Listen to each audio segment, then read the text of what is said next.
Muito bem. Namastê. Hare Krishna, Krishna Krishna, Hare Hare. Hare Rama, Rama Rama, Hare Hare. Om Gyana Timirandasya Gyananjana Shalakaya Chakshuram Militam Yena Tasmai Shri Gurave Namaha. Muito embora eu tenha nascido na mais obscura região da ignorância, conhecido como Jagat, ou a criação do assim chamado mundo material, que é repleto de ignorância, letargia e esquecimento do sentido objetivo da vida, o samsara, o ciclo de repetidos nascimentos e mortes. O mestre espiritual, devido à sua compaixão pelo progresso espiritual da alma condicionada, está então abrindo os meus olhos com um achote, a luz da revelação védica, o conhecimento védico, e assim libertando-me para todo sempre do ciclo repetitivo dos sofrimentos causados pelo nascimento e pelo renascimento. A tal mestre espiritual que é pleno de sabedoria, transcendental e benevolente, eu ofereço minhas respeitosas reverências com o meu coração pleno de gratidão. Portanto, Tatastu, que assim seja. Jaya Gurudeva, Jaya Prabhupada. Namastê, Hari Om, Shanti, Om Tat Sat, Hare Krishna. Muito bem. Pode pôr a apresentação na tela? Hoje nós vamos, então, a dar início ao final do nosso ciclo, né? Gostaria primeiramente de agradecer aí a presença de todas as pessoas que estão aí formando essa egrégora, né? Tem uma música sertaneja, meu pai gostava de ouvir muito e isso ficou desde a infância, né? Uma andorinha sozinha não faz verão. Quem gosta de música sertaneja de raiz antiga conhece essa música. Uma andorinha sozinha não faz verão. Então, a egrégora de pessoas interessadas ou predispostas de boa vontade em aprender sobre os conhecimentos mais elevados forma, então, o coletivo que nós chamamos de Sadhu Sangha. E o Sadhu Sangha, ele é fundamental para que as almas interessadas nesse processo se tornem, então, conscientes, lúcidas, né, por assim dizer, do sentido objetivo da forma de vida humana. Para que nascer como seres humanos? Qual é a função disso? Existimos, a que será que isso se destina? Né? E se nós tivermos um conteúdo de informação ou uma realização que justifique a vida ao menos um instante, para que existir? E para que nascer nas formas humanas? Qual é o objetivo? Qual é o fundamento disso? Tem racionalidade isso? Existe alguma fundamentação que justifique isso? Havendo Deus, né, e considerando-se essa possibilidade presente nas nossas vidas, ou seja, havendo realmente Deus, qual seria a justificativa para também haver humanidade ou haver seres humanos? Porque uma vez que nós estamos como almas envolvidas nessa egrégora, que é a egrégora humana, qual é o nosso papel aí nesse jogo? Por que nascemos como seres humanos? Qual é a fundamentação? O que justifica isso? Para que isso? E para onde isso vai nos levar?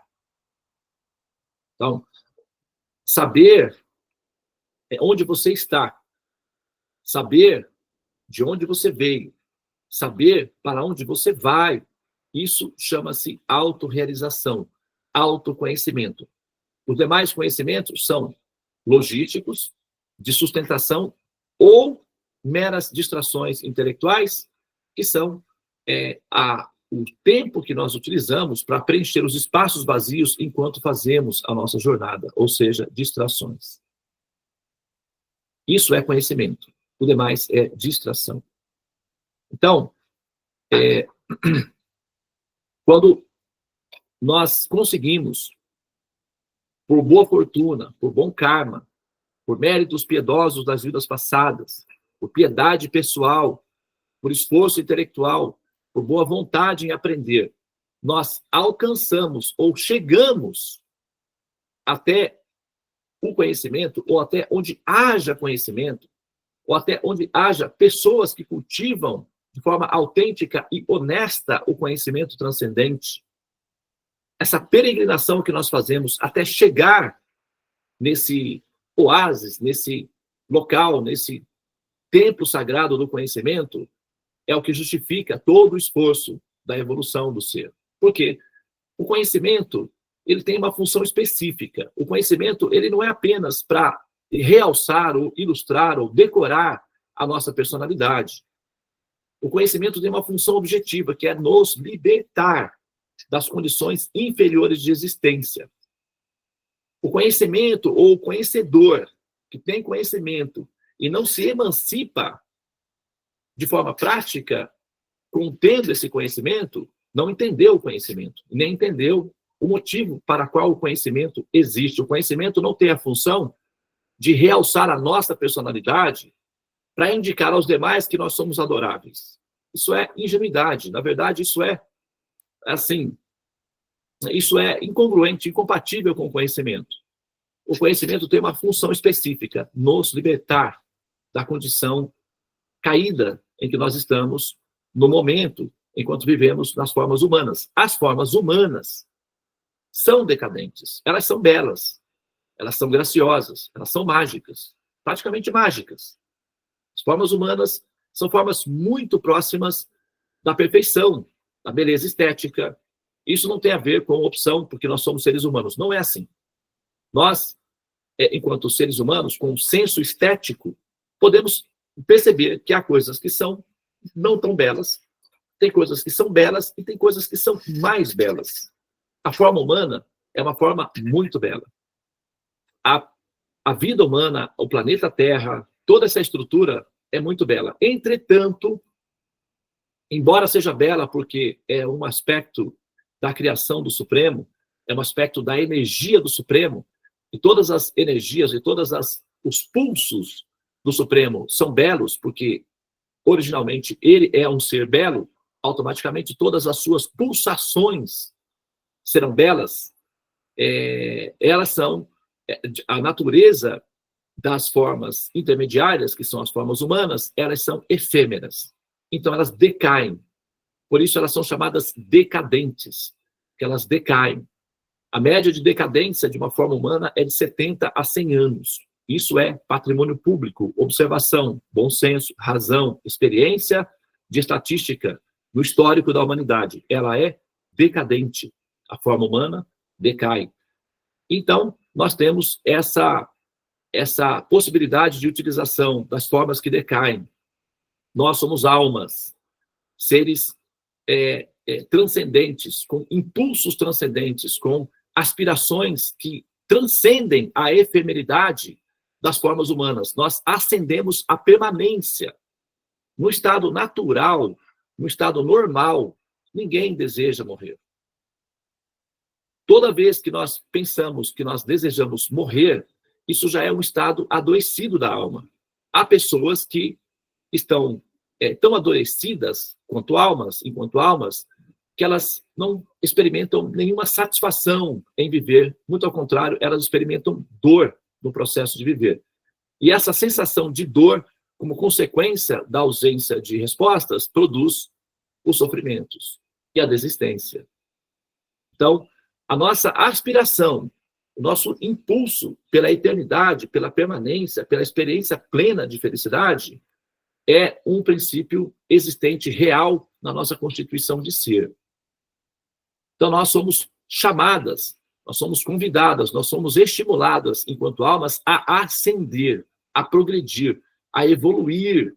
E evolução, progresso são realidades inerentes à nossa existência. Nós progredimos tanto materialmente, assim, como nós chamamos, nós progredimos tanto materialmente, como nós progredimos moralmente, como nós também progredimos intelectualmente e como nós também progredimos metafisicamente. E na medida em que nós temos progresso moral e metafísico, nós nos aproximamos de forma mais perfeita do conhecimento, que é o conhecimento que justamente nos emancipa à ascensão, à transcendência. Tá? Bom, vamos relacionar, né, essa fala prévia ao verso, então, de hoje. Tá bem? O que isso, né, quer dizer, qual a relação que a gente tem aí com as duas informações. Tá? Então, todas as nossas falas, elas aparentemente podem estar desconexas da relação do ponto central, mas na medida em que vai se percebendo o panorama do mosaico, vai se percebendo que cada peça tem a sua função didática dentro do contexto e todas elas fazem sentido para que nós sejamos mais lúcidos, conscientes e também rápidos na nossa definição final, que é assumir definitivamente que nós somos almas e que o nosso destino é ascender aos céus, não eliminando a nossa existência, ou deixando de existir, ou fazendo parte de uma massa amorfa, luminosa, inconsciente, no estado de coma, de prazer existencial. Essa é uma teoria. Essa teoria existe, mas é uma teoria. Não é uma teoria exatamente, é uma hipótese. Tá? Então, não é essa a hipótese que nós estamos tratando aqui. Nós estamos tratando da possibilidade de a alma permanecer sempre consciente e com uma forma pessoal. Então, na ascensão, na forma transcendental, na forma ascendente, permanecemos exatamente como nós somos atualmente, com formas. Nós não perdemos a forma. E nós podemos trocar de forma. Que bom, né? Que nós podemos trocar de forma. Ainda bem que nós podemos trocar de forma. Para alguns, tem uns que, né, podem permanecer com a mesma forma, que já está bom. Mas a forma transcendental é de natureza transcendental. A configuração que justifica uma forma transcendental é uma configuração transcendental. Então, não são configurações tridimensionais, como as configurações humanas. A matemática que produz o corpo humano é uma matemática que redunda em praticamente carbono, né? Que é a forma base da vida. A matéria-prima base da vida é carbono. Quando a gente vai comer um bolo, a matéria-prima base do bolo é farinha, trigo. Né? Então, você tem a matéria-prima base, trigo. Aí você faz um bolo. A matéria-prima base da vida na Terra é carbono. Aí você tem todas as outras formas, variantes, mas a matéria-prima base é carbono. O carbono ele é resistente se não tiver em contato com água. Por exemplo, o diamante é a estrutura mais resistente conhecida. E, inclusive, eles colocam diamante nas pontas daquelas brocas que furam para achar poços de petróleo, porque lá embaixo tem rochas. E ferro não tritura rocha. A única coisa que tritura rocha é diamante. Então, aquelas brocas é cheia de diamantes, porque o diamante é resistente. Então, as brocas giram, os diamantes entram em atrito com as rochas e conseguem perfurar as rochas dessa forma. E é muito cara uma broca daquela. É com base em diamantes. Então, o diamante é a estrutura mais dura que tem, conhecida. E diamante é simplesmente carbono, praticamente. É uma fórmula de carbono. Agora, o carbono em contato com a água é um solvente natural. Então, ela dissolve a estrutura de carbono, as moléculas de carbono. É por isso que o nosso corpo fica velho. O nosso corpo se decompõe e o nosso corpo se definha. Porque o nosso corpo predomina água. Tem moléculas de carbono, mas tem muita água. Então, ocorre a decadência. E esse tipo de estrutura que gera os nossos corpos não é a estrutura que nós precisamos, ou a estrutura que nós podemos ter para ter a realização final da nossa intuição de almas que nós somos, que é eternidade. A palavra éter, ou a derivação, né? O derivado do éter, a eternidade, ou o estado de ser éter, o estado de ser permanente. O éter, em sânscrito, chama-se Akash. Akash. Uma tradução para Akash é o céu, a transcendência. Então, quando nós falamos eternidade, nós estamos, em sânscrito, é o equivalente de akáshico, né? Ou seja, acima. Então, assim, corpos eternos são baseados em Akash, tá? Ou o princípio permanente, aquilo que dura. Tá bem? Muito bem. Então, agora eu vou recitar o verso do Shikshastakam e nós vamos, então, fazer a relação entre essas duas dimensões aí, que já, né, que está sendo falado diretamente do mantra e o movimento que nós estamos fazendo em direção à realização desse conteúdo aí, tá bem? Vamos lá. É o 8º verso do Shikshastakam, lembrando que esse é o último verso do estudo que nós estamos fazendo, então já estamos completando aqui 2 meses, né? Na verdade, 2 meses, e nós fizemos uma introdução e fizemos uma aula para cada verso, então são 8 versos hoje, 8 semanas, e uma semana inicial são 9 semanas, 2 meses e uma semana. Nós estamos concluindo o Shikshastakam na semana do Natal, né? A semana do Natal.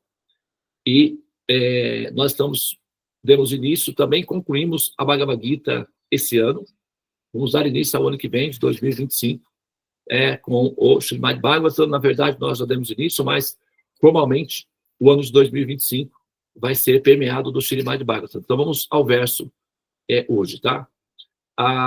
Alguém aí na sala gostaria de fazer a leitura do verso em sânscrito?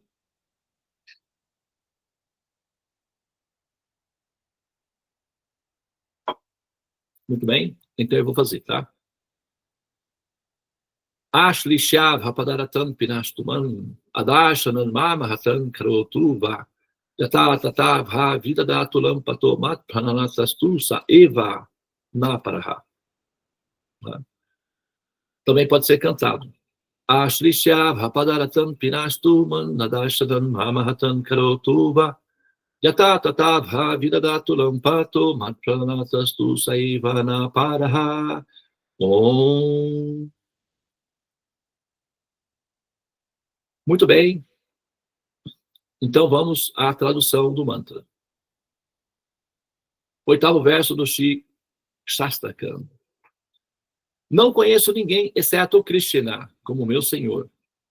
E ele assim permanecerá, mesmo que me trate asperamente com o seu abraço ou despedace o meu coração, evitando ficar presente diante de mim. Ele é completamente livre para tomar toda e qualquer atitude, pois ele é sempre meu Senhor adorável, incondicionalmente. Tá? Tulasi, você gostaria de ler uma vez mais o verso?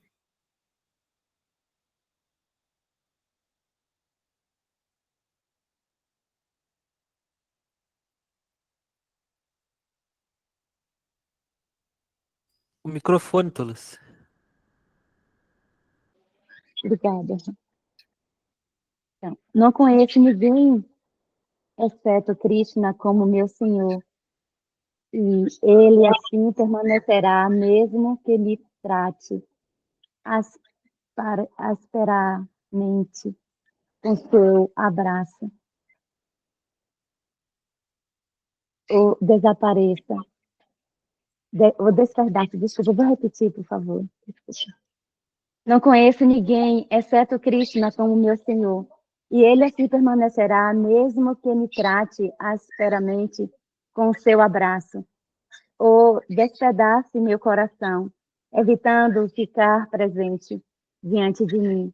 Ele é completamente livre para tomar toda e qualquer atitude, pois ele é sempre meu Senhor adorável, incondicionalmente. Jai. Muito bem. Hare Krishna. Hare Krishna. Obrigado. Vamos lá, então. Olha só. Bom, aqui, na primeira parte do mantra, Chaitanya vai dizer o seguinte: eu não conheço ninguém, exceto Krishna, como meu Senhor. O que acontece? Aqui já é uma personalização. A cultura védica, tá?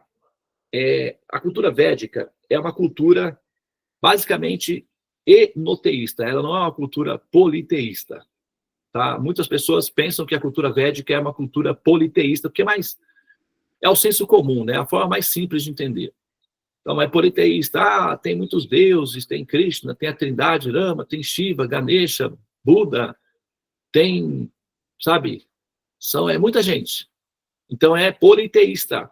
Eles vão dizer isso daí, politeísta. Entretanto, não é assim. A cultura védica, ela é enoteísta. Eu vou explicar a diferença, tá? O politeísmo, ele vai, então, estabelecer que há muitos deuses, ok? Há muitos deuses, todos eles são funcionais, e você pode escolher o que você quiser, afinal de contas, tem muitos à sua disposição. Por exemplo, a cultura grega era politeísta. Tá? Você não tinha um deus supremo. Você tinha um deus máximo, Zeus, que era mais poderoso que os demais. Entretanto, você tinha muitos outros deuses disputando o poder com Zeus. Então, era uma cultura politeísta. Isso é politeísmo. Os egípcios eram politeístas. Você tinha lá o Ra, né, que era o Sol, que tinha uma tendência para ser o supremo, no sentido maior de todos os deuses, mas você tinha uma série de outros deuses que, né, disputavam entre si. E por aí vai. Se nós pegarmos os babilônicos, os incas, os tupi-guaranis, etc., são culturas politeístas, né? As religiões de origem africanas, elas são politeístas, porque elas não vão apresentar uma pessoa específica como suprema. A cultura judaico-cristã, aparentemente, apesar de se apresentar como teísta, ela também é politeísta, porque você tem aí um Deus que é poderoso acima de todos, mas tem também, né, o diabo, que disputa com Deus o direito do trono ou o controle da humanidade, etc. Embora esse ser supremo, né, seja maior que o diabo, o Satanás, alguma coisa assim, mas existe aí um conflito, uma luta, uma batalha entre deuses.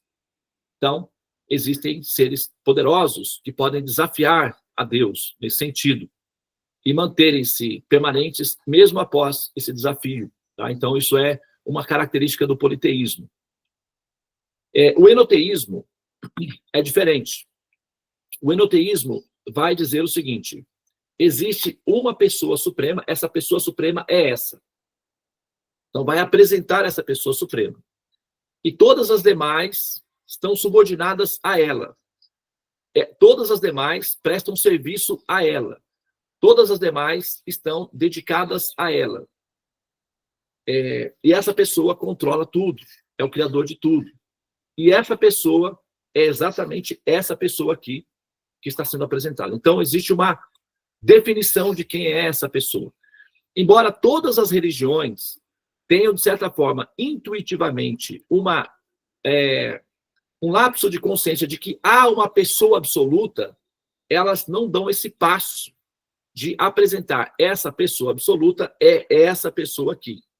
E também não tem logística de informação técnica para sustentar uma afirmação dessa natureza. Então, está dito, né? Na dúvida, não avance.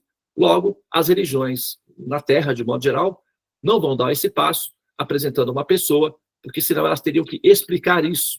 E explicar isso é bem complicado. Então, elas preferem não dar esse passo. E o campo, então, fica basicamente uma espécie de politeísmo, ou ao menos um politeísmo híbrido, tá? Que é entre politeísmo e teísmo. O enoteísmo, como eu disse, vai apresentar uma pessoa e vai defender uma tese formal sustentada para justificar essa afirmação. Então, a cultura védica, ela é enoteísta, ela não é politeísta. Tá? Então, ela apresenta uma pessoa suprema, ok?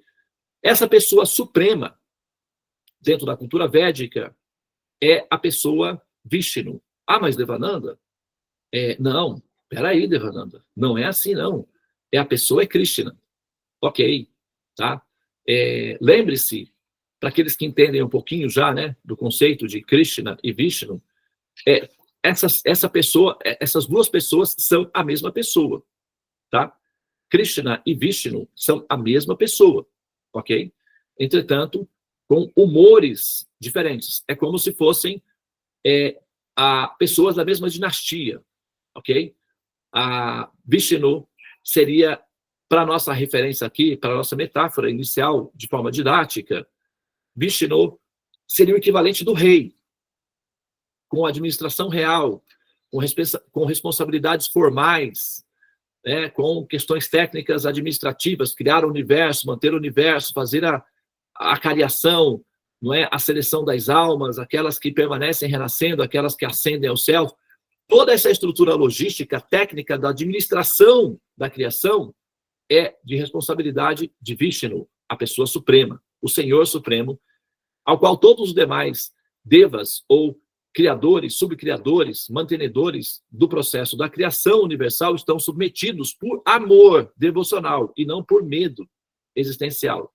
Eles conhecem a natureza dessa pessoa, apreciam a natureza superior e qualificada dessa pessoa e decidem voluntariamente aceitar o abrigo dessa pessoa, não por terrorismo psicológico, mas por apreciação conceitual fundamentada, ou seja, razão racional e experiência direta de que essa pessoa ela é adorável, não porque foi estabelecida numa religião, mas porque o conhecimento dessa pessoa naturalmente inspira os demais a terem uma apreciação mística transcendental por ela. É assim que funciona, tá? Então, agora, Vishnu é a pessoa suprema, a pessoa grandiosa, a pessoa graciosa, a pessoa querida, o Senhor do coração, aquilo que nós chamaríamos de Deus, né? Quando nós queremos chamar Deus, nós estamos falando dessa pessoa Vishnu, ok?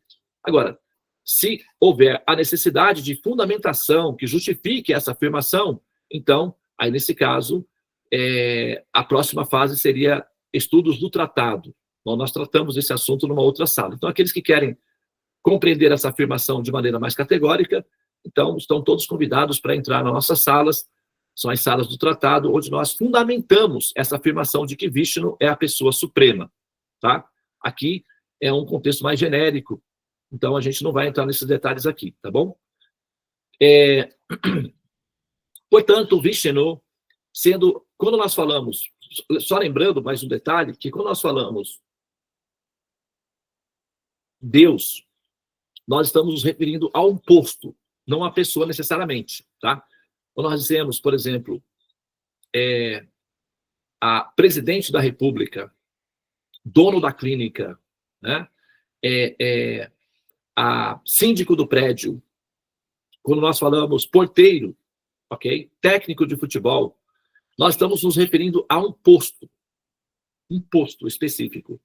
Então, síndico do prédio pode ser ocupado pela Dona Maria esse ano, pode ser ocupado pelo seu José o ano que vem.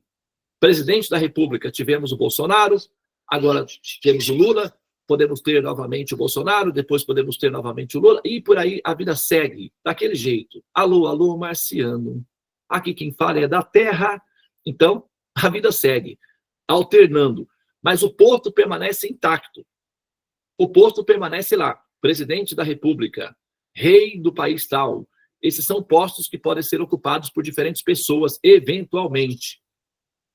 Agora, o posto Deus. Quem ocupa esse posto? Né? A pessoa que ocupa. Quem é a pessoa que ocupa o posto? Deus. Nós falamos o presidente da República. Quem é a pessoa que ocupa o posto do presidente da República nesse período que nós estamos agora? Lula, Luiz Inácio Lula da Silva. Alguns gostam, outros não, mas a democracia é assim. Você tem que conviver com aqueles que você eventualmente não gosta. Outros desfrutam a felicidade de gostar e vivem felizes com isso. Os outros aguardam uma outra oportunidade em que possam ser felizes. E assim, a vida mundana segue, entre altos e baixos, entre tapas e beijos, entre ódio e desejo. É uma loucura. Realmente, literalmente, a vida humana é bem parecido com, né, assim, uma experiência terapêutica de grupo. Agora, no caso da pessoa suprema, a pessoa Deus, esse posto é um posto vitalício, ocupado por uma pessoa permanente. Essa pessoa permanente, ela tem que ser satisfatória para todas as entidades vivas. Do contrário, algumas ficariam infelizes convivendo com essa pessoa. Então, essa pessoa tem que cumprir todas as qualificações para ser a pessoa suprema. E a cultura védica, então, faz a proposição ou apresenta a proposta de que essa pessoa seja entendida como sendo a pessoa Vishnu. Ok, É uma proposta, tudo bem, nós podemos analisar para ver se procede a proposta ou não. Nós não somos necessariamente, já, enquanto pensadores livres, aceitar a proposta como válida. Podemos analisar a proposta para ver se ela procede ou não. Normalmente, pensadores do futuro entendem que essa proposta procede sim. E o que eles vão fazer? Explicar para outros pensadores que essa é uma excelente proposta, que ela procede, que ela se fundamenta e ela dá um norte bem definido para explicar o sentido da existência, o que equaciona a instabilidade intelectual, bem como a ansiedade emocional para pensadores objetivos, ou seja, aqueles que querem uma equação para o sentido da existência humana, tá? Então é isso aí. Agora, Vishnu, como sendo a pessoa suprema, ele é a forma Deus. Então, quando você reza, ó Deus, me ajude, ó meu Senhor, você é uma pessoa, né, o Criador e tal, nós estamos nos referindo à pessoa Vishnu.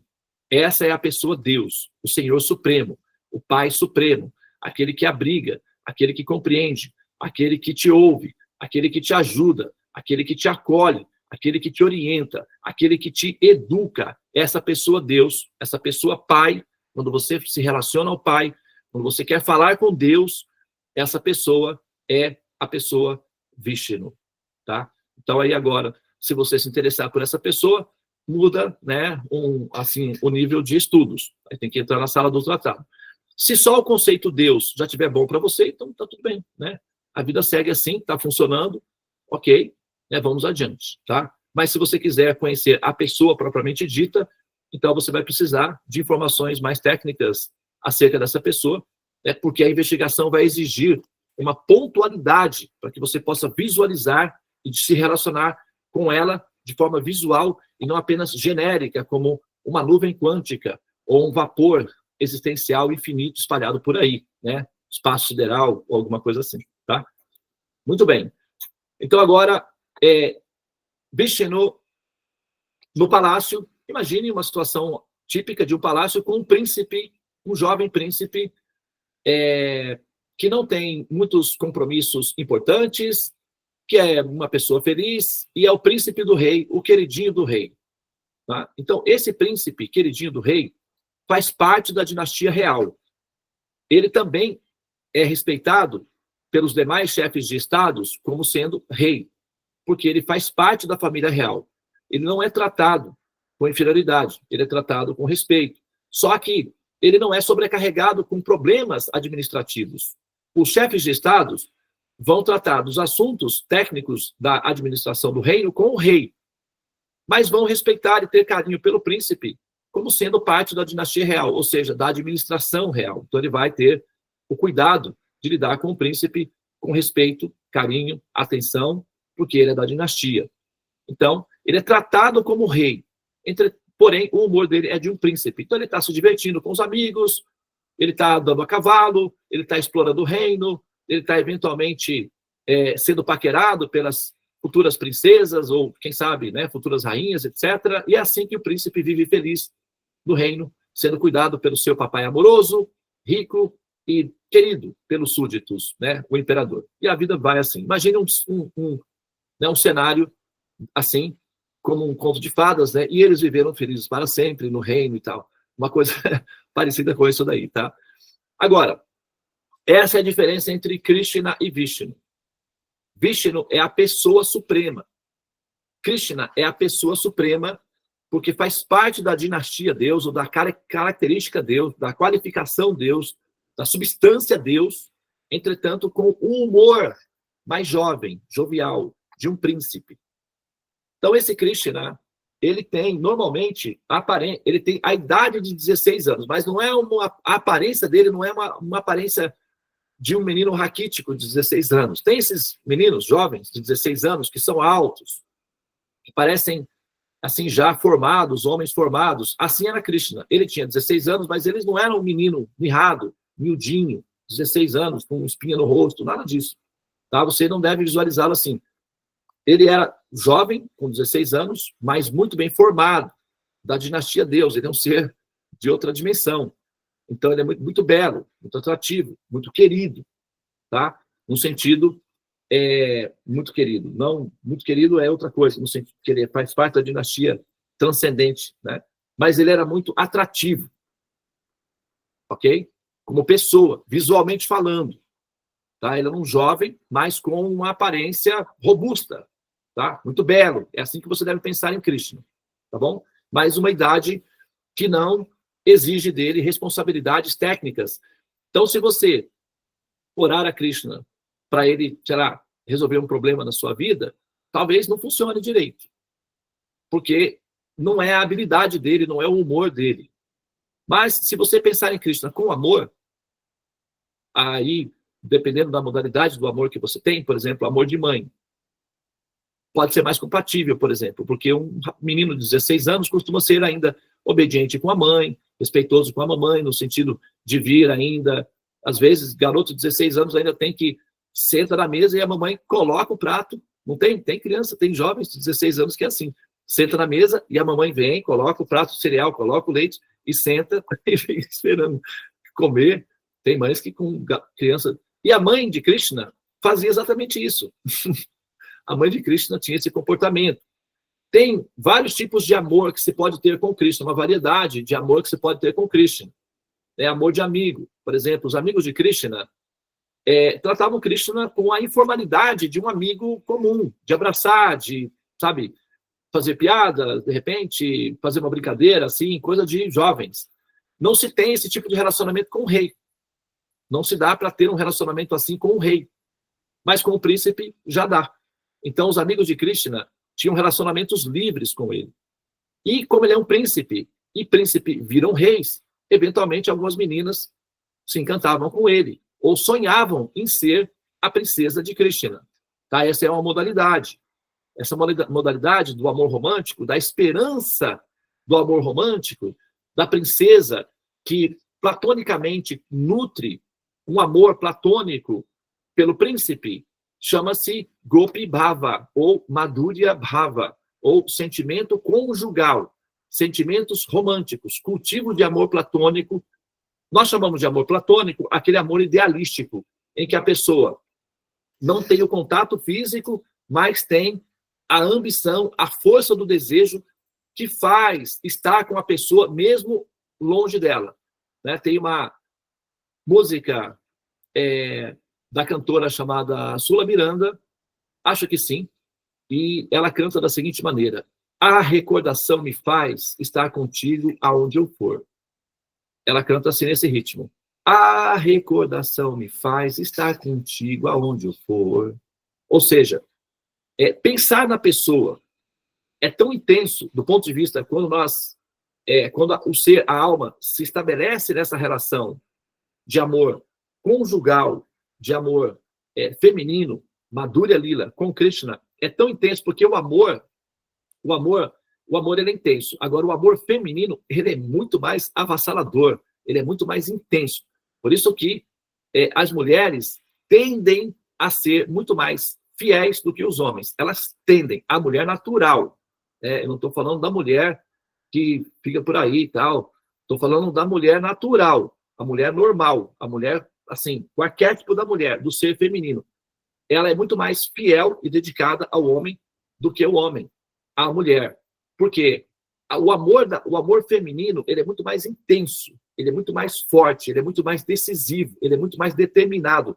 Quando a mulher está apaixonada por um homem, é só esse homem que ela consegue ver e dar ao coração.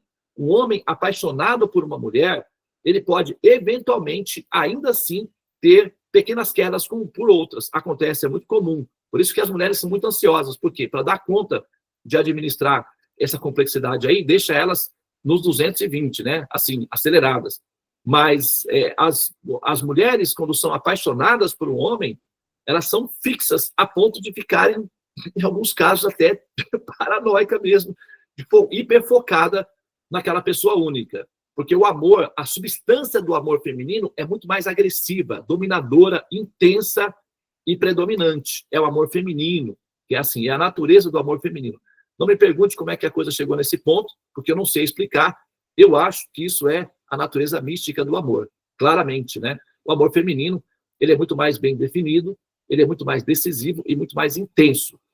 Então, quando a alma se envolve com Krishna, no sentido de amor feminino, é porque ela já entendeu que Vishnu, a suprema personalidade de Deus, o Criador Supremo, é o Pai que a cuida, que a acolhe, é o Rei a quem ela reverencia, e Krishna, embora seja supremo, da dinastia suprema, embora ele possa ser considerado Deus, porque ele faz parte dessa dinastia, não é assim que ele é tratado, ou não é assim que ele é visto, não é assim que ele é sentido, não é assim que ele é reciprocado. Então a pessoa já compreendeu Deus, já compreendeu que Krishna é da dinastia Deus, já transcendeu a formalidade da relação com Deus e já está envolvida romanticamente com Krishna de forma platônica, ou seja, idealística. Só que a recordação, a relação mental ou emocional com Krishna, por ele ser de uma dinastia absoluta, ele ser a pessoa suprema, no sentido do coletivo, ele faz parte da pessoa suprema, então, conectar a nossa mente e os nossos sentimentos em Krishna dá uma dimensão infinita. A pessoa fica absolutamente infinitizada, ou seja, ela se torna infinita na intenção de amor, ela experimenta amor infinito, e ao experimentar esse amor infinito por Krishna, ela simplesmente não tem nenhuma outra dimensão no que pensar ou no que sentir, somente Krishna vai fazer sentido para essa pessoa. Tá? E não é que essa pessoa fique alienada, não. Ela é muito sóbria. Ela consegue fazer várias coisas ao mesmo tempo. Ela consegue ser um sábio no mundo chamado material e consegue ser uma alma absolutamente romantizada com Krishna na transcendência. Ela consegue ser uma mãe aqui e ser, eventualmente, uma mãe lá também. Essa divisão mística, ou esse poder místico, tá, faz parte do processo da evolução da senda conhecida como Bhakti Yoga, faz parte do curso. É uma etapa avançada do curso, é verdade, mas está na pauta. Aqueles que quiserem chegar até lá, terão todos os conhecimentos técnicos de como alcançar essa plataforma. E não é por esses métodos artificiais, em que a pessoa já se sente super galáctica, ou super sideral, ou, sei lá, super, assim, não é assim que funciona não, tá? Nesse caso, não é assim que funciona não. É preciso de conhecimento prévio para só então a pessoa admitir esses sentimentos no futuro. Pular a fase do conhecimento é uma vaidade que não funciona. Pode funcionar só para a pessoa, mentalmente. Então ela vai achar que ascendeu e desenvolveu essa relação com Krishna. Mas, é assim, fica só no plano da vaidade pessoal. Não é ruim, porque a pessoa, embora seja apenas uma experiência mental, a pessoa está sempre pensando em Krishna, então ela se purifica com isso, mas isso não é o suficiente para estimular Krishna a sentir esse amor. É um amor hiperlocalizado, ele fica girando dentro de uma bolha. Então ele vai até um pouquinho acima e volta para a pessoa mesma. Então é um amor preso numa bolha, hiperlocalizado. Ele não consegue sair da bolha, portanto ele não consegue chegar até a dimensão Krishna. É como uma semente que não eclodiu ainda. Todos os nutrientes, a árvore inteira fica dentro de uma semente.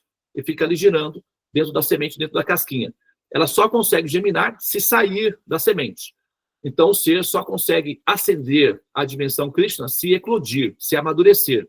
Se ficar preso dentro da semente existencial individualizada, é uma experiência local. Tá? É só para vocês saberem que essa relação com Krishna não é assim tão democrática assim. Ela é democrática no sentido de que todos têm direito a ter uma relação com Krishna. Entretanto, ela não é democrática porque ela só é permitida para aqueles que saem da bolha individualizada, do egocentrismo do personagem local. E isso requer conhecimento. Tá? Infelizmente, eu tenho que dar essa notícia para vocês, não adianta tentar burlar o conhecimento que não vai funcionar. É preciso de conhecimento sim, tá bom? Mas não é obrigado a ter esse conhecimento, não.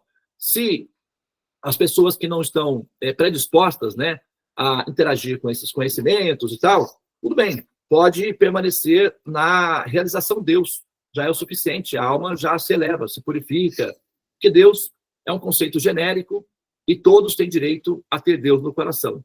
Entretanto, aqueles que querem Krishna mudam um pouco a contextualização, tá bem?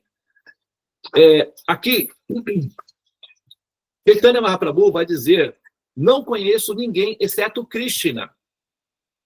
Tá? Não é que ele não conhece, ele tem conhecimento, Vishnu, nas diferentes dimensões e tal, mas ele, ou seja, essa alma, que já não é mais ele, é um ser transcendido, no estado romântico, platônico com Krishna, vai dizer: eu não conheço ninguém que possa preencher o meu coração com o amor que eu necessito, com o tipo de amor que eu sinto, com o desejo que eu tenho, que possa ser realizado com outro. Só você pode realizar os meus desejos. Por quê? O que eu desejo? Eu não posso ter com Deus. Deus é o Pai, o querido, o Senhor. Não é compatível, não faz sentido. Isso é irregular. Até para nós aqui é incompatível. Mas a alma feminina deseja Krishna, o príncipe. Aí é compatível. Aí ela pode se dedicar a amar essa pessoa e almejar ter essa pessoa como o amante supremo, o amado querido, o esposo. Inclusive, tem uma categoria ou uma classe de almas que se liberam e se tornam literalmente esposas de Krishna. Essas são as rainhas de Krishna, e existem as lilas, os passatempos, as histórias que contam a vida do dia a dia de uma rainha de Krishna, de uma esposa de Krishna. E cada esposa de Krishna tem filhinhos lindos, meninos e meninas, e todas parecidinhas com Krishna e com a rainha, claro, né, que é para ser mais gostoso ainda, a diversão. Então, uma alma feminina que almeja um esposo perfeito e completamente apaixonante e apaixonado pode almejar, eventualmente, ser uma esposa de Krishna. Ah, mas Devananda, isso é muito esotérico. Tem razão, concordo plenamente com você, tá? Sem conhecimento, isso parece até um delírio, é um fato. Entretanto, tenha muito cuidado em fazer essa análise e esse julgamento, porque isso pode ser incongruente por falta de informação técnica ou conhecimento logístico de que essa informação ela é possível, sim, ela é sustentável para aqueles que têm conhecimento e ambição intensa de desejo suficiente para chegar nessa plataforma aí, tá? Não é uma plataforma comum, não é para todas as almas não são obrigadas a pensar assim, é uma opção para algumas almas que são muito intensas, místicos, muito profundos e que almejam ter Krishna como o esposo, tá? São para algumas almas liberadas, tá bem? Mas existe essa possibilidade aí, tá bem? E aqueles que fazem parte dos nossos grupos de estudos, por exemplo, o Krishna Lila, estão gradualmente aprendendo as diferentes lilas de Krishna para, eventualmente, decidir entre as diferentes lilas de Krishna qual lila essa pessoa naturalmente vai querer estar, né? Lembrando que as lilas com Krishna, ou as relações com Krishna, não são apenas de romantismo feminino, tá? Krishna tem muitos amigos, meninos, jovens, homens, né, que são amigos dele, que o amam muito como amigo, e essa relação de amigo é absolutamente possível. Inclusive, também tem a relação de amigo na fase de criança, de 8 a 10 anos. E é muito divertido ser criança, um menino, nesse período. Eu me lembro que quando eu tinha essa idade, 8, 10, 12 anos, assim, nossa, os pais, as mães, agora não, porque os filhos ficam todos presos nos apartamentos, né? E os celulares também mantêm eles presos, né, nas caixas, que são os apartamentos. Mas um pouco mais atrás, que a gente tinha liberdade de sair para a rua, a gente ia para o mato, né? Brincadeira de menino é explorar, ir para o rio, nadar no rio, ir para o meio do mato. E eu passava o dia todo fora de casa, saía às 8 da manhã, já me encontrava com os meus amigos ali, e a gente ia para o rio, tomar banho de rio, a gente passava o dia inteiro pegando frutas, comendo frutas, e, sabe, e ninguém queria sair do rio, ficava todo mundo ali. A gente voltava para casa à tarde, quando não estava começando mesmo, não tinha mais jeito, a água já estava fria, já estava todo mundo com a pele enrugada, aí a gente voltava para casa, né? E, assim, fazendo aquela arruaça, né? Roubando manga no quintal do vizinho, aquela avó vinha com a vara de bambu e já descia logo no lombo de... Sempre tinha um que chegava em casa marcado de bambuque, mas não tinha como. Estava todo mundo com fome, tinha que roubar manga, sei lá, alguma fruta. E era coisa de criança. E é uma delícia essas aventuras. Era muito gostoso passar o dia todo assim. E se vocês olharem a lila de Krishna, nessa fase, é justamente isso. Eles saem de casa pela manhã, vão para a floresta, se divertem o dia todo e voltam à tarde. É uma vida perfeita, porque você não tem que ir para a escola, você não tem obrigações e tal, aquele estresse todo, é só se divertir. tem essa modalidade também. A modalidade romântica não é a única. Entretanto, como Chaitanya Mahaprabhu é um hibridismo entre Radharani e Krishna, predominando Radharani, então o amor é romântico. Então as falas são românticas femininas, tá?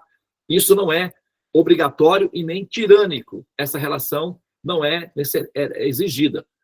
Como nessa sala nós temos uma predominância da energia feminina, do sagrado feminino, do humor feminino, então é mais compatível que a gente mencione ou elabore melhor, né, o tema que é de interesse do público. Porém, algumas meninas que não se identificam como meninas e querem ser meninos, com Krishna também dá para ser um menino, um amigo de Krishna, não tem problema nenhum. A natureza, o gênero pode ser mudado de acordo com o seu desejo. Ah, eu quero ser um menino, não quero ser menina, não me identifico com menina, não sou menina, sou menino. Tá bom? Qual o problema? Você pode ser um amigo de Krishna. Tá tudo bem. Ah, pode? Pode. Só que você tem que, né, exercitar o processo, tem que fazer a transição, o processo é possível. Mas tá tudo bem, não tem problema nenhum, não. A alma tem os dois sexos, masculino e feminino. Ela decide qual dos dois ela vai querer viver a sua experiência permanente. Não há restrição em relação a isso aí, não há condenação, não há um determinismo. Nasceu mulher, tem que ser mulher, pronto. Tiranicamente está obrigado. Nasceu homem, pronto. Agora é assim mesmo, que acabou, senão está tudo errado. Não é assim. A alma pode transitar. Ela está decidindo qual a sexualidade que ela tem. Agora, sempre que ela decide aqui no chamado mundo material, tá ruim, porque tudo é transitório mesmo, tudo se dissolve, e no final das contas, a decepção é para todo mundo, enquanto o nosso amor é colocado apenas na dimensão solúvel. Esse amor, ele tem que ser ancorado numa dimensão mais definitiva, e essa é transcendente, tá? Muito bem. Agora, ele continua. E ele assim permanecerá, mesmo que me trate asperamente com seu abraço, ou despedace meu coração, evitando ficar presente diante de mim. E como é esse, assim, me trate asperamente com seu abraço? Como é esse abraço áspero, mesmo que me trate asperamente ao me abraçar? Olha só, esses versos, eles são para nos ensinar a como conquistar o coração da pessoa Krishna, tá? Esses versos não são para ensinar a estabelecer amor por Deus, na pessoa Deus, Vishnu. Esses ensinamentos são ensinamentos místicos muito profundos para a pessoa aprender a amar a pessoa Krishna, que é da dinastia Deus, ou da família Deus, digamos assim, no humor de um príncipe. Agora, a gente não pode esquecer que nós, como almas condicionadas, estamos presas nas celas chamadas corpos humanos. E a gente vai trocando de cela, ou seja, trocando de vidas, né? Cada vida é uma celazinha. E a gente vive dentro daquela celazinha, presos naquele campo hermético, acreditando que nós somos aquele personagem. Isso passa. A média de 70 a 100 anos é dissolúvel. Aí pegamos outro personagem. E a gente vai trocando de cápsulas ou de celas constantemente. Isso chama-se prisão do samsara. Aí você fica assim, tá? E aí você vai, uma hora você fica poderoso, outra hora você fica mendigo, outra hora você fica no meio. E a roda do samsara vai girando dessa forma aí, tá? Nas variantes infinitas que a gente pode ver por aí. Agora, quando nós estamos dentro do ciclo da fase humana, tem um sistema algorítmico regulador dos nossos comportamentos sociais. Por quê? O relacionamento com o poder faz com que nós nos tornemos tirânicos e violentos com os demais. Né? Aquele filme lá da saga do Senhor dos Anéis, não sei se vocês assistiram, mostra um pouco, né, como é que funciona a questão com o poder. O anel representa o poder e a pessoa que toca no anel pira, já quer sair por aí, ser o senhor do mundo todo. Então, é mais ou menos assim. O poder gera esse efeito colateral em nós. Então, na medida em que nós nos relacionamos com o poder, nós ficamos maus, tirânicos, dominadores, agressivos com os demais, exploradores do mundo, senhores do mundo, artificialmente, né? Uma ilusão, claro. Mas nós achamos que somos. E aí causamos sofrimentos aos demais.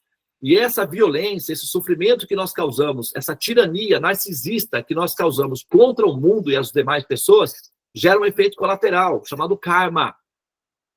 Esse efeito colateral é um sisteminha de calibragem para que a alma aprenda gradualmente a se tornar um ser equânime, moral, ou seja, ter empatia, porque com empatia ela não vai causar violência. Depois, compaixão. Com compaixão ela vai ser produtiva para os demais.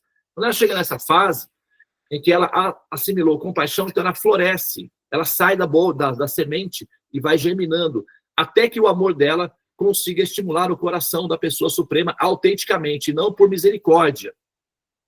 Você amar uma pessoa por misericórdia é diferente. Quando você ama uma pessoa por misericórdia, você ama por compaixão. Porque você tem dó no sentido não pejorativo, humilhante, mas você tem pena da pessoa, não porque ela seja penável, ou que ela seja, sabe, assim, uma pessoa desqualificada, mas é que nós ajudamos as pessoas porque nós nos apiedamos das pessoas. E esse amor piedoso, esse amor de compaixão não é um amor gostoso, é um amor necessário, é um amor didático, é um amor que regula a nossa humanidade, que nos torna seres humanos. Agora, quando você ama uma pessoa, que você tem saudades dela, que você quer ir, quer abraçar ela, que você quer passar uma tarde com ela, que você gosta, isso é amor natural, não é amor diferente, é amor natural, é o amor propriamente dito, é o amor de compaixão. O amor de compaixão é o que nós temos que ter pela humanidade. Não é que a gente ama todo mundo, tem gente que não é amável. Tem gente que está do mesmo lado que você, mas deveria estar do lado de lá. Haha, é verdade, tem gente que machuca a gente, tem gente que não sabe amar. Não é que a gente ama todo mundo. A gente ama a humanidade por compaixão. Mas tem pessoas que nós amamos no coração. O amor de Jesus era compaixão, era piedade por nós. Agora, ele tinha alguns amigos que ele tinha no coração, que ele gostava de estar. Então, inclusive, ele dizia, o pastor reconhece as suas ovelhas. No futuro, muitos dirão, Senhor, Senhor, eu fiz milagre no seu nome, abri o templo lá tal, no seu nome, fiz, sabe, eu arrasei no seu nome. E eu olharei para ele e direi, quem és tu? Eu não te conheço, não sei quem você é, não sinto muito, não te conheço. Né? Como assim? A pessoa reza e tal, e faz tudo em nome da pessoa, e depois a pessoa fala, não te conheço. Né? Como é que fica isso daí? É muito simples. É que a gente só gosta de pessoas que nós amamos de verdade, pessoas que tocam o nosso coração, e não pessoas que querem se aproveitar de nós para tirar vantagem da nossa fama, do nosso prestígio, sei lá do que, nosso dinheiro, alguma coisa assim. Então, as pessoas, às vezes, se aproveitam de Deus, de Jesus, da religião, para fazer fama, para se autoadorar. Então, ela já tem o que ela quer, já conseguiu o que ela quer. Esse amor, esse tipo de relacionamento não toca o coração da outra pessoa, que não reconhece esse amor. É muito simples. Amor verdadeiro, amor normal. Não amor religioso ou amor de compaixão. Tá? É disso que a gente está falando aí, ok? Agora, o karma, ele é um regulador para ajudar a alma condicionada até chegar a esse ponto básico, essa plataforma de lançamento chamado compaixão. Depois é que ele ascende para outras dimensões. O amor amadurece a partir da compaixão. Sem compaixão, todo amor é vaidade, é egocentrismo. Né? Pode ser narcisismo, inclusive. Mas, de um modo geral, é egocêntrico. Amor sem compaixão é sempre egocêntrico. E compaixão é um ato evoluído do ser e da alma. E o karma vai funcionar dessa maneira. Então, como é que Deus nos trata asperamente ao nos abraçar? Quando o karma chega até nós. Quando o karma nos aperta. Não é? Quando nós passamos os apertos da vida. E aí, o karma está assumindo uma posição. Nos calibrar, nos ensinar, nos educar, nos orientar. É duro? É duro. Ah, mas Devananda, eu sou uma pessoa tão boa. Eu não faço mal a ninguém. Consideramos justo toda forma de amor. Eu sou uma pessoa... Olha, eu sou... Sabe? Eu nem sei por que eu sofro, porque eu não deveria sofrer. É verdade. Você não está mentindo. Nessa vida, de repente, você é uma pessoa boa, uma pessoa honesta, trabalhadora, dedicada, compassiva com os demais, não pensa mal das pessoas, não deseja mal das pessoas. Você está sempre fazendo bem, mas o mundo parece te perseguir. Por que isso? Apesar de você ser uma pessoa boa, é tratada como uma pessoa má, ou sei lá, inimiga, alguma coisa. O mundo parece estar contra você. É que aí você tem que pegar o arquivo anterior. para ver como é que foi lá atrás. Será que você sempre foi essa pessoa boa? Será que você sempre foi essa pessoa amável que você é hoje? Essa pessoa boa e amável que você é hoje é resultado do seu progresso espiritual, que você conquistou. Mas será que você sempre foi essa maravilha que você é hoje? Vale a pena abrir os arquivos anteriores para saber o que é que você andou aprontando lá atrás? Melhor não, gente. Vamos ficar na paz. Porque o que acontece? Tem certas coisas que têm que ser esquecidas mesmo. Vamos trabalhar para se melhorar. E vamos considerar que nós alcançamos essa melhoria nessa vida e vamos progredir. Mas nem sempre foi assim, viu? E o karma, ele é o norteador. Nós deixamos dívidas lá atrás. Essas dívidas nos acompanham. Apesar de nós termos mudado a nossa postura, as dívidas kármicas nos alcançam. Então, quando nós estamos sofrendo os nossos reveses kármicos, nós temos a tendência de acusar os pais, os pobres coitados, que são os primeiros a receberem a fúria da nossa revolta contra a existência, contra o mundo, contra a vida. Às vezes, eles são meio brutos mesmo, porque os pais estamos só almas tentando ser felizes no meio dessa confusão, desse caos todo, desse susto todo que é a existência, mas eles, como eles são mais vulneráveis, porque eles nos amam, e a gente sabe que eles não vão revidar contra nós, o que nós fazemos? Descemos a lenha neles. Partimos para cima deles. Atacamos eles ao máximo. Tem pais que realmente fazem coisas erradas, graves. Pais que abusam, literalmente, dos seus filhos. É perigoso. São pais que são rejeitáveis. Tem. Mas a maioria dos pais não são assim. A maioria dos pais são só apenas almas tentando acertar e cometendo erros. E o que nós fazemos para justificar os nossos sofrimentos existenciais? Atacamos os nossos pais, porque eles são frágeis. Por quê? Porque eles não vão revidar. Por quê? Porque eles nos amam. E o amor deles o torna frágil. Então, eles não vão nos atacar. Por isso, é seguro atacá-los. Logo, vamos descer a lenha dos pais. Ou seja, eles são culpados, sim, das nossas mazelas, dos nossos sofrimentos. Mas por quê? Porque eles não podem revidar o nosso ataque. Isso é covardia, na verdade, né? É covardia. Só que a gente não percebe essa covardia porque nós nos achamos pessoas lindas, perfeitas, maravilhosas ou injustiçadas. E estamos sendo covardes, atacando pessoas que também são almas perdidas nesse mundo, confusas, ansiosas e sem conhecimento. Não é justo. Isso é covardia. Eu acho, pelo menos, a minha moral pessoal me diz que isso não é correto. Tá?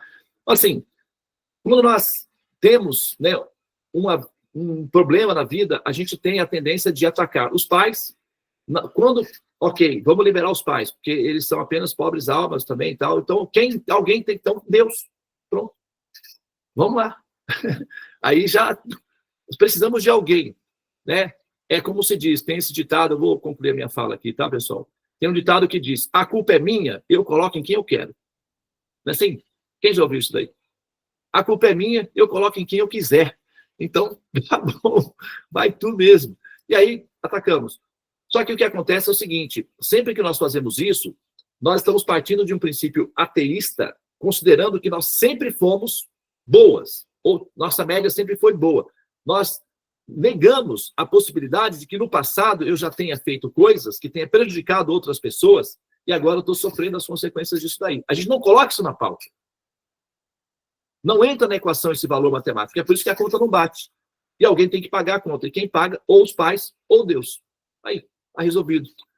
Só que o problema é que sempre que você usa essa equação, quando você abre os olhos ali, por volta dos 7 aninhos de idade, voilá, esse cara sou eu. Começa tudo de novo. O samsara. A equação não está boa. Muito bem. Então, nesse caso aqui, quando você me trata asperamente ao me abraçar, Tulasi, querida, fecha o seu Deixa microfone. eu só, vamos levar ela para cima, para descer. Tulasi, me ajude aí, Christian, por favor. Pronto. Sempre que nós temos essa relação aí, de relação de compreensão com o karma, esse verso, esse mantra, essa parte do mantra está falando sobre esse assunto. Mesmo que você me trate asperamente ao me abraçar, né, com o seu braço, seu abraço, aí está fazendo uma referência ao karma e não à pessoa propriamente, você pode entender assim. Ou despedace o meu coração, evitando ficar presente diante de mim. Ou seja, não sendo acessível a mim, eu não podendo visualizá-lo diretamente ainda. Pois você é livre para tomar toda e qualquer atitude. você é sempre o meu Senhor adorável incondicionalmente. Ou seja, a minha determinação, a determinação da alma de conquistar o coração dessa pessoa, ela é suprema, é uma determinação suprema, a ponto de ela dizer, ou ela, em algum momento, dizer a essa pessoa: o meu destino é o seu destino. O seu destino é me reconhecer, reconhecer o meu amor. Não há destino ou não há lugar aonde você possa ir que lá não estará o meu amor.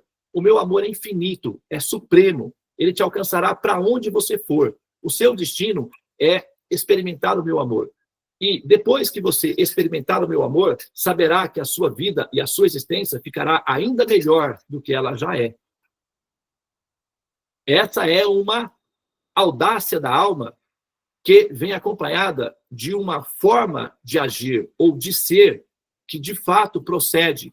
Quando essa pessoa Krishna experimenta o amor dessa alma, essa pessoa Krishna, que é vulnerável ao amor, que é semelhante a uma abelhinha, semelhante a uma formiguinha adicta ao doce do açúcar do amor da alma, fica absolutamente fixa e apegada a essa alma. E o destino dessas duas almas se entrelaçam para toda a eternidade com base no amor. Ok? Faz sentido? Faz sentido, sim. Muito bem. Então, nós vamos... Eu vou pausar aqui agora, tá? Se alguém tiver algum comentário, alguma pergunta que queira fazer e aproveitar, nós estamos encerrando o nosso sadhana e gostaria de informar que hoje a cerimônia de fogo, que normalmente a gente faz nos sábados, ela foi eu vou fazer ela individualmente aqui, né, no espaço onde eu estou criando aqui, e dia 29 nós vamos fazer a cerimônia final. Hoje não vai ser, novamente, não vai ser transmitida ao vivo, vai ser transmitida no dia 29, vai ser transmitida a cerimônia de fogo de finalização do nosso ciclo desse ano, tá? Vai ser aqui na fazenda de Nova Gokula, aqui na nossa casa aqui, que fica aqui na fazenda, tá? Estou organizando, deixando o espaço pronto para essa inauguração aí nesse período. Então, hoje, a cerimônia de fogo vai ser feita de maneira individualizada. Lá no nosso espaço da Seva vai acontecer o Arati, né, e Bhajan, e atividades místicas e espirituais vão estar em andamento, e eu vou concluir a cerimônia de fogo aqui de forma individualizada, tá? Ou seja, né, de forma contrita aqui comigo mesmo, tá? No meu espaço. Então não vai ser televisionada hoje, tá bem? Ou televisionada. Transmitida. Televisionada também, né? Ok? Muito bem. Então eu vou abrir aqui para vocês fazerem ou comentários ou perguntas, tá? Caso tenha.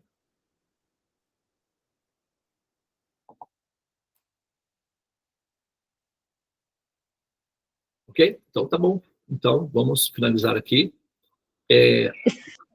Só agradecer, Prabhu, toda a sua explicação, né? E vamos rever, eu ouvi o áudio, né, para acompanharmos e refletirmos, né, sobre todo esse conhecimento. Gratidão. Ok. Namastê. Hare Krishna. A Eren quer comentar alguma coisa? Sim, Prabhu Devananda, agradeço imensamente por essa aula maravilhosa. Gosto muito dessas analogias que o senhor traz aí com as músicas. Tem tudo a ver. E eu gostaria Somos de fazer duas, uma Ellen. pergunta. Oi? Também adoro essas analogias com as músicas. É As músicas. muito divertido. Uhum. E daí a minha dúvida é a seguinte, surgiu durante a aula. O que aconteceria, então, com as pessoas que não aceitam o conhecimento sobre a natureza da alma, mesmo quando tocam isso, né? Esse conhecimento, de alguma maneira. Às vezes falta discernimento delas, né? Além do enredamento, vamos supor, da roda de Sansara, né? Se o planeta ele entra em erupção, essas pessoas elas vão para onde? O que acontece, né? Se acontece, por exemplo, um Armagedon, as pessoas elas estão na metade do caminho ali para encontrar Krishna. O que aconteceria com elas? Para onde iriam essas almas? Muito bom. Interessante a pergunta. Tá? Vou só separar aqui, já que vocês falaram que gostam da música, eu vou separar uma aqui equivalente ao nosso tema de hoje, tá? E aí eu já retorno para você aí na pergunta. Ok, só um minutinho.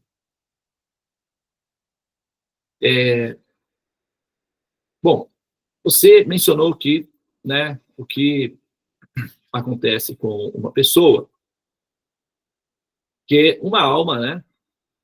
Porque assim, a...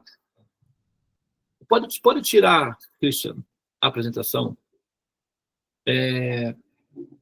Uma alma, né, que, sabe,